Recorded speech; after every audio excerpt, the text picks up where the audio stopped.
Hi Vilas, welcome to my channel ராகுல் stories. நம்ம இன்றைக்கி இந்த வீடியோவில் எந்த படத்தை பற்றின ரிவ்யூ பார்க்க போகிறோம் அப்படின்னா, நம்ம மோகன்லால் ஷோபா அப்படின்னு சொல்லிட்டு பல பேர் நடித்து வெளிவந்திருக்கிற படம் தான் தொடரும். ஸோ இந்த படம் இப்போ தியேட்டர்ஸில் வெற்றிகரமாக ஓடிட்டுருக்கு. ஸோ இந்த படம் ஒரு மலையாள படம்.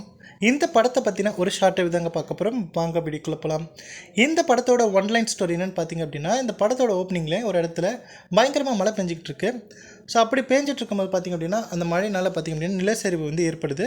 ஸோ அதனால் பல பேர் வந்து இறந்து போகிறாங்க. ஸோ அந்த நிலச்சரிவிலேருந்து காப்பாற்றுறதுக்காக ரெஸ்கியூ டீம் வந்து வராங்க அங்கே. ஸோ அப்படி எல்லாரையும் காப்பாற்றிட்டு இருக்கும்போது ஒரு மண்ணில் புதஞ்ச ஒரு காரை வந்து பார்க்குறாங்க. அந்த காருக்குள்ளேருந்து ஒரு நபரை வந்து கஷ்டப்பட்டு தூக்குறாங்க நம்ம ரெஸ்கியூ டீம். ஸோ அப்படி தூக்குனதுக்கப்புறம் பார்த்திங்க அப்படின்னா அவங்க ஒரு பயங்கரமான ஷாக்கில் இருக்காங்க. ஸோ அது என்ன, ஏன், யாரை பார்த்து அவங்க அப்படி ஷாக் ஆனாங்க அப்படிங்கிறத ஆடியன்ஸ்க்கு அவங்க காட்டல. ஸோ கட் பண்ணால் நம்ம ஹீரோட என்ட்ரி. நம்ம ஹீரோட பேர் பார்த்திங்க அப்படின்னா சண்முகம். பட் எல்லாருமே பார்த்திங்க அப்படின்னா அவர் வந்து பென்ஸ் அப்படின்னு சொல்லி தான் செல்லமாக கூப்பிட்றாங்க. ஸோ இவருக்கு வந்து பார்த்திங்க அப்படின்னா ஒரு அழகான ஒய்ஃப், 2 பசங்க அப்படின்னு சொல்லிட்டு ரொம்ப ஹாப்பியாக இருக்கார். ஒரு பொண்ணு ஒரு பையன் அப்படின்னு சொல்லிட்டு ரொம்ப வந்து ஃபேமிலினா அவ்வளோ அந்தளவுக்கு அட்டாச்மெண்ட். ஃபேமிலிக்காக என்ன வேணால் பண்ணுவேன் அப்படிங்கிற மாதிரி ஒரு நபர் தான் அவர்.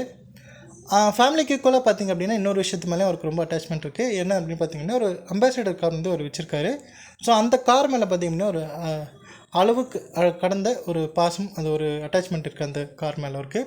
எந்த அளவுக்கு அட்டாச்மெண்ட் அப்படின்னு பார்த்திங்க அப்படின்னா, அவருடைய சொந்த பையனே பார்த்திங்க அப்படின்னா, சொந்த பசங்களே பார்த்திங்க அப்படின்னா அவர் வந்து அந்த காரை தொட விட மாட்டார். ஸோ அந்த அளவுக்கு ரொம்ப அட்டாச்மெண்ட்டாக அந்த கார் வச்சுருப்பார்.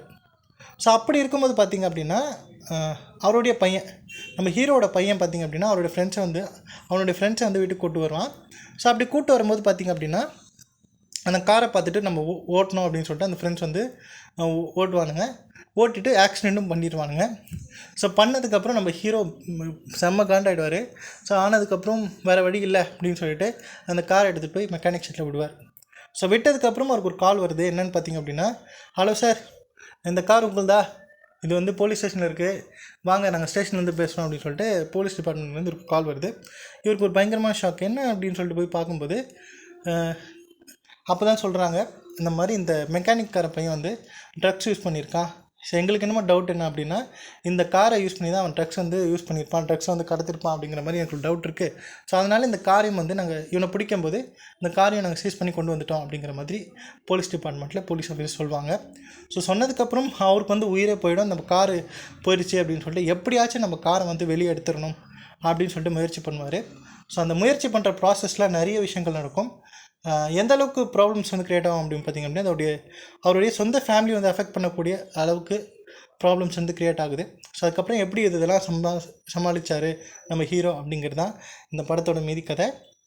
ஸோ என்னை பொறுத்த வரைக்கும் பார்த்திங்க அப்படின்னா இந்த படம் ஒரு சூப்பரான ஒரு படம் அப்படின்னே சொல்லலாம்.